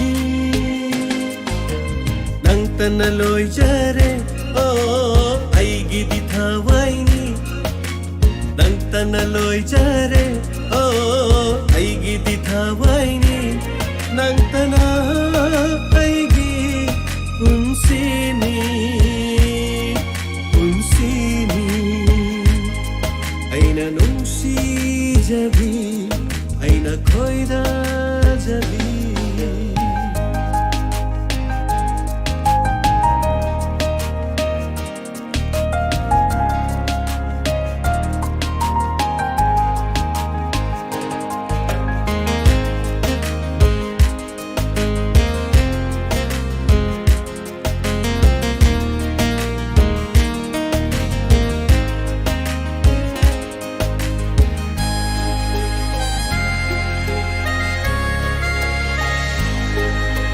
ꯅꯨꯡꯁꯤꯕꯤ ꯃꯥꯏꯊꯣꯡ ꯌꯦꯡꯂꯒ ꯐꯖꯕ ꯍꯦꯜꯂꯤ ꯑꯁꯨꯝ ꯅꯨꯡꯁꯤꯕꯤ ꯃꯥꯏꯊꯣꯡ ꯌꯦꯡꯂꯒ ꯐꯖꯕ ꯍꯦꯜꯂꯒꯤ ꯑꯁꯨꯝ ꯅꯪꯕꯨ ꯅꯨꯡꯁꯤꯔꯨꯕꯩ ꯑꯣꯏꯔ ꯃꯥꯜꯂꯦ ꯅꯪꯕꯨ ꯌꯦꯡꯅꯤꯡꯗꯨꯅꯇ ꯂꯩꯔꯦ ꯅꯪꯕꯨ ꯅꯨꯡꯁꯤꯔꯨꯕꯩ ꯑꯣꯏꯔ ꯃꯥꯜꯂꯦ ꯅꯪꯕꯨ ꯌꯦꯡꯅꯤꯡꯗꯨꯅꯇ ꯂꯩꯔꯦ ꯅꯪꯇꯅ ꯑꯩꯒꯤ ꯄꯨꯟꯁꯤꯅꯤ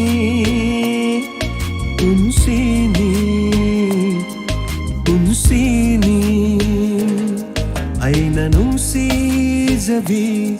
ꯑꯩꯅ ꯈꯣꯏꯗꯥꯖꯕꯤ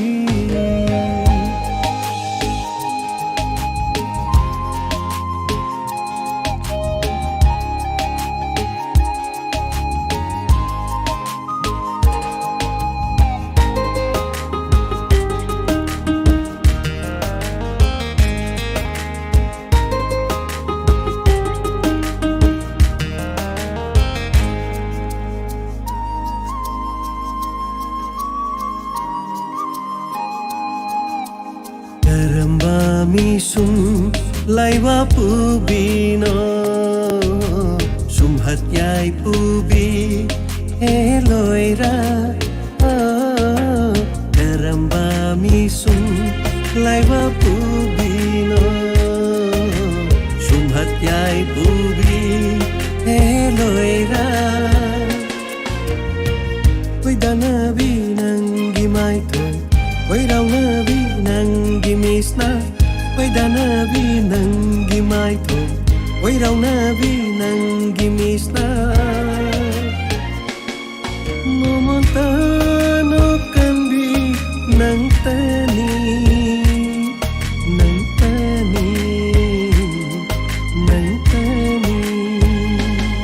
Aina nungsijabi Aina khoidajabi Aina nungsijabi Aina nungsijabi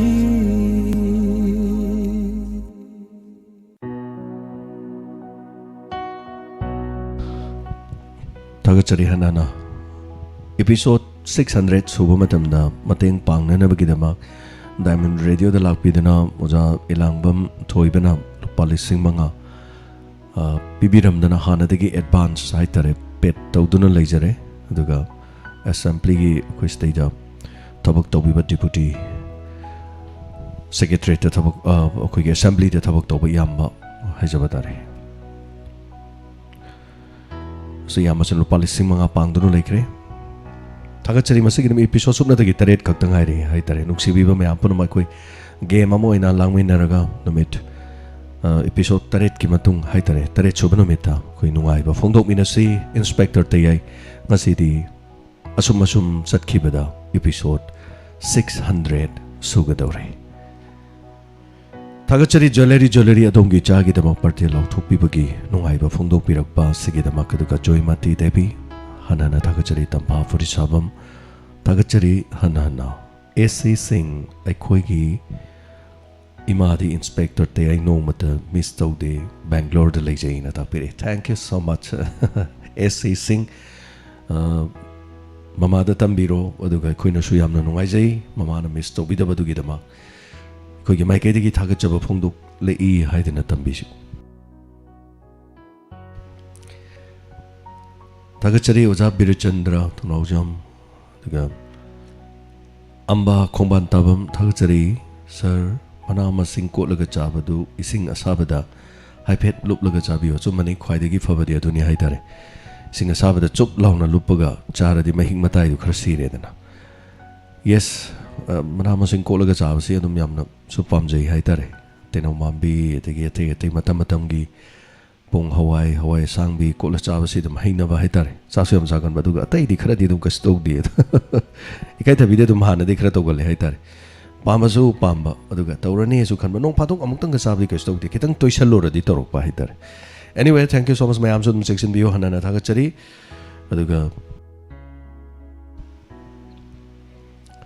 Praveen Laishram थागचरी 600 यौबो फावबुदि फजबदा ओहेनसी न ताकपिरे होय प्रवीण फजब ओइगनी हाइना सेमजरगा फजरक्तदि कमदौनी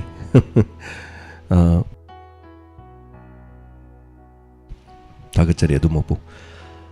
धना चोंगथाम थागचरी हारगी मथांग फजै न ताकपिरे थैंक यू सो मच हारगी मथांग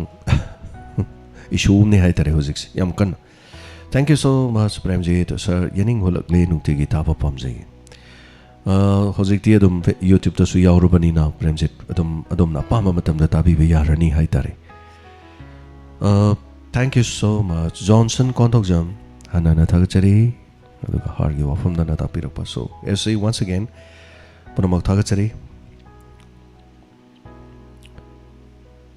तमु बिचिरोम थागचरी मपा यौदबगी हाइतारे को हेंतोकिबसु दुम यावी काखटकिबा पाहौदब कमेंट गापिगनी मसगिदमा कदुगा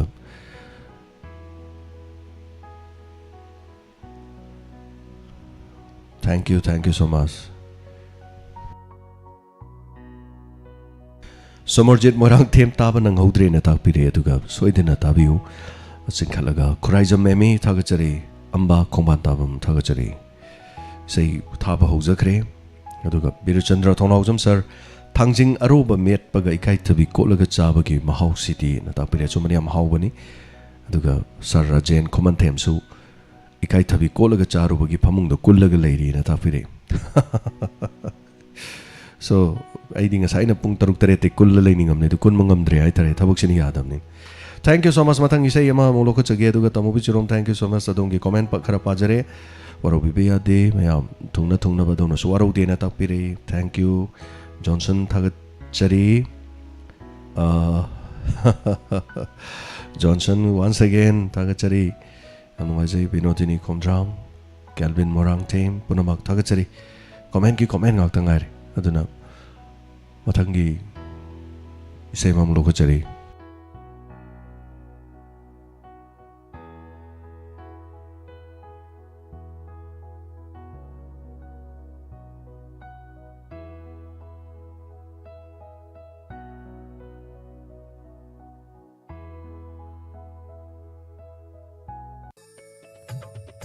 Nangi wahai kayana leihauring asidi thamoi nungda kawanam dana sontara thamo tem lambi awano ngai kayada tim lambi karigi ai bot latnari changena unsi senangi changena unsi senangi nangi wahai kayana nangi wahai kayana leihauring asidi thamoida kawangamdana thamoida kawangamdana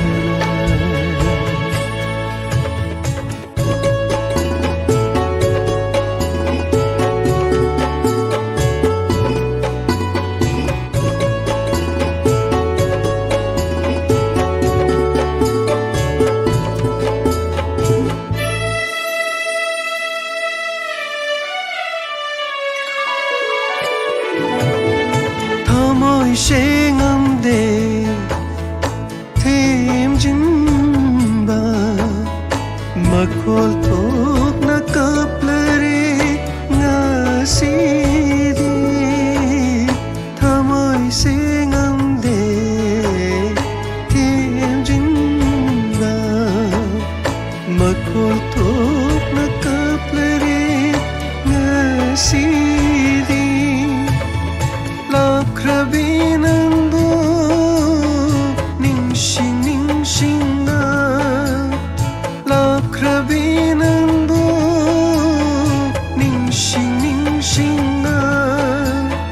leihauरे haidi ido kanglaba pamengum kanglaba pamengum nangi wahai kayana leihauरे ngasidi thamoida kawangamda thamoida kawangamda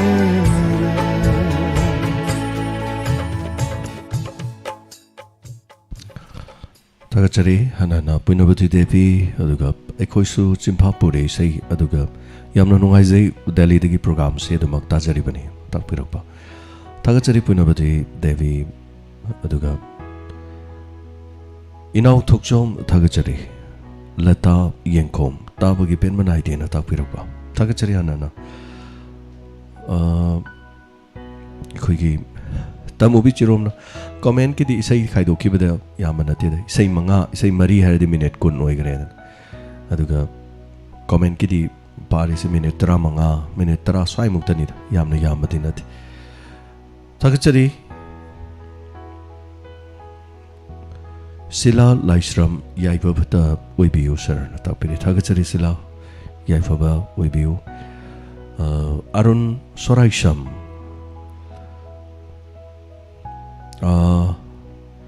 Arun Soraisam adongi phone di IMEI haitare madu location madu khangna na bai tare cyber da chatpiro Arun Soraisam soidena phangani aigi su phone ta hawi ado adum phangi numit tara mari manga di main changki cyber da dum chatpio che chang puraga haitare ko Arun Soraisam phagi tawi gan oina haise munna phajana khanbio phang bani ado madu IMEI leramdradi yadre adu bohoi kariguma mi hatpagi case tadi IMEI se adum putopi ai adom na mingon da call tawradi call tawriba number du dige adom ge IMEI putopi ai tagachari hanana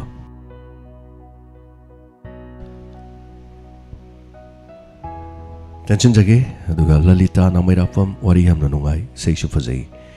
character mayam se ithantana sanariba sigi sargi maguna tapida thank you so much sanana tagachari hoi ama tap bu okana ngasai amadugi character du ngang bu wangang magi tempo wangang bugi mong saba haitare hoi kitang budi lu bajani adubu sum tau khrabani na haitare thagachari hanana nawbo hengbam aduga suniti bala laimayum aidi mana masing kot paje haiti chadi na tapire hoi sini ko mi amaga mana dabais Kesu kai balai thi sagan bayam lai yam tina sagan balai hangam ga je ekta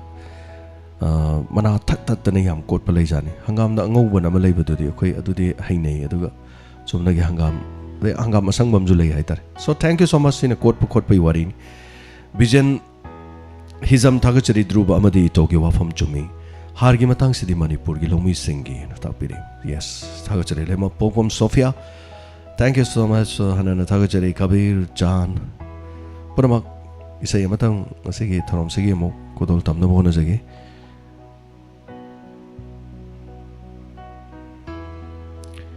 Nungi Murti sai sina aroi boy jagi tabiri ba mayam puna moda kathok chabi sei nukti gi sum thajalak panina leirak taba kholok taba so dum yawrim ni aduna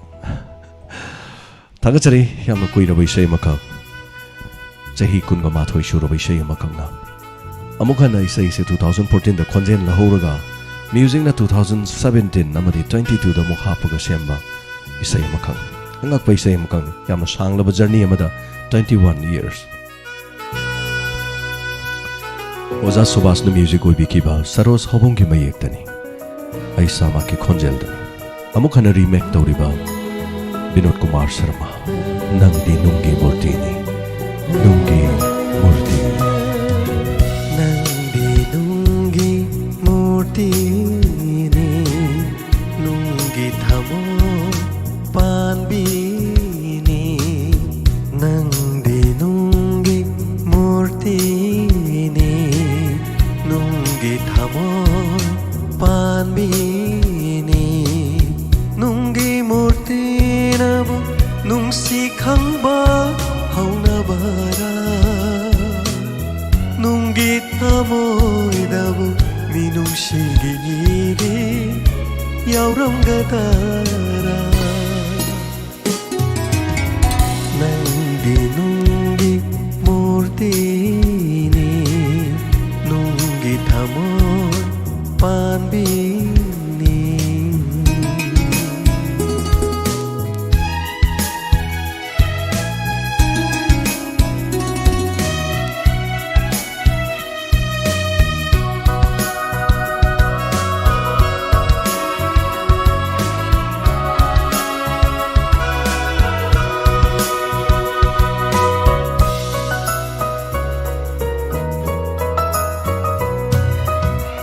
ꯅꯍꯥꯛꯅ ꯊꯃꯣꯏ ꯄꯥꯟꯕꯤ ꯑꯣꯏꯔꯝꯂꯕ ꯃꯤꯅꯨꯡꯁꯤ ꯈꯪꯕꯤ ꯑꯃ ꯑꯣꯏꯔꯝꯂꯕ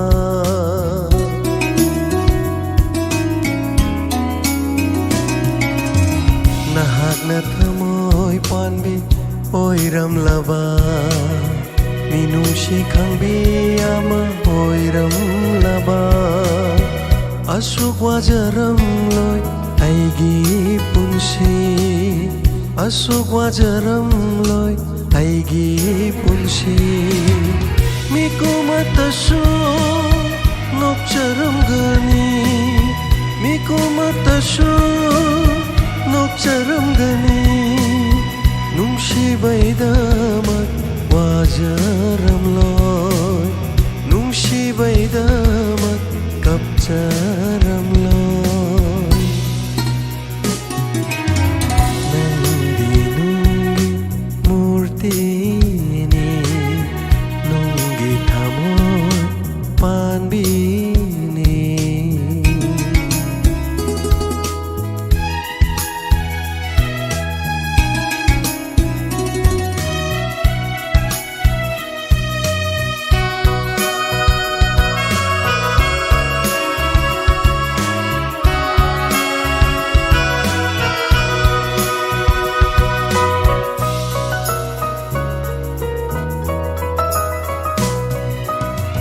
Aduklo nanangay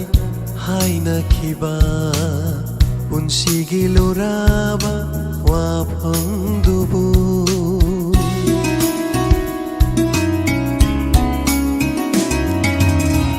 Aduklo nanangay hainakiba Punsigi luraba wapang dubu Karigino nang na Kai halliba Karigino nang na Kai halliba Thamoy pandebo Taglam libara Thamoy pandebo Taglam libara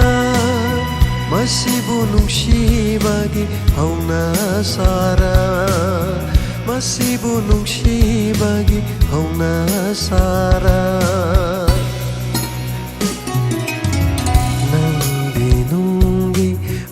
Tini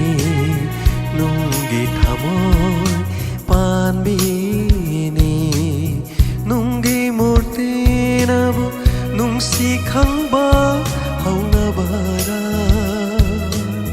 nunggi thamoy dabu minungsi giyidi yauram gadara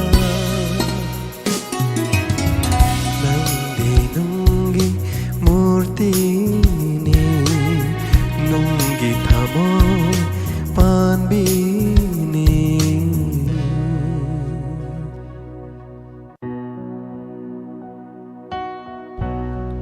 Thank you so much. 다가짜리 하나하나 독소미나오 뿌나버티 데비 thank you. 탱보다 미양기 타모이 탱보 파워보다 저희 도비도나 다피리 thank you so much. 다가짜리 뿌나마 프레미 파이낸밤 다가짜리 하나하나 존춤 다가짜리 Arun Kumar नामैराकपम थागचरी हनाना रानी ब्लालि सांगथेम जे खोमन जान खरिबम थागचरी Sabir पुनमक थागचरी नुंगाइना मयाम पुनमक मंगमंगदना तुंबियो नुंगाइना चेक्सिना labio दातोन खाइदेम प्रेमा थागचरी ngasi adom na tikta kaidana leibagum hayung su tikta kaidana leibiyo laina sina hojik mi chahung gi mathakta landarakri sidagi di mi lising ama yoksilaglaga di tumham chafam leiraroi siba na ba yoksilaglan diamond radio ki su corona ki anaw batongan ba episode mi hamda awareness piba program sing hap nananubagi damak center dagi information broadcasting CRA community radio association new delhi gi mai kai dagi inaw na ngarang na handagi pau phawna jare ngasi su aduga athuba matamna covid ki chana kanglon amadi khoni yumda karamna section na legadagi haibasida miyam punamaka pangthokadaba pungkhai sangba program aikoi haptha amagi manungda marirak hena marirak amana live aduga marirak amana repeat haidar sigi program taunanaba honajari mayam so sarugamina se corona gi hairaku matamda khange da loina ma khucha hamaga loire khara laptho loire adu tawre haiba nataba aikoi amana ngasigi ai isamangna section hodragasu aina kana hanguma mada aina kari haigedagi kari tawgadagi ningsingna na ba haitare aikoi masen ningsingna khut hamohe marks upohe khut hamohe kiri inaraga ngasagi marirak tama hamam da bayai manga subada taruk subada siam haiman gring asiri ham ge na marak tu da hamak pasu yai so hanana thagachari section mina se koi punna thongdang lomina si malai masdagi leina se muthat kina bohona bada ngasigi damakta di tabiri basingbu james hayurjamna mukana thorum luisin jabagi yaba logjari punamapu khurumjari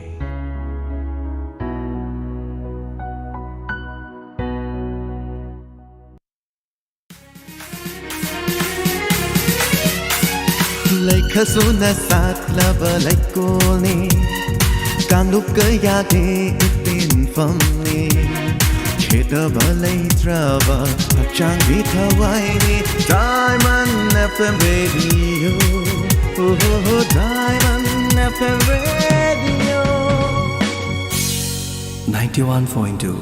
Diamond Radio Channel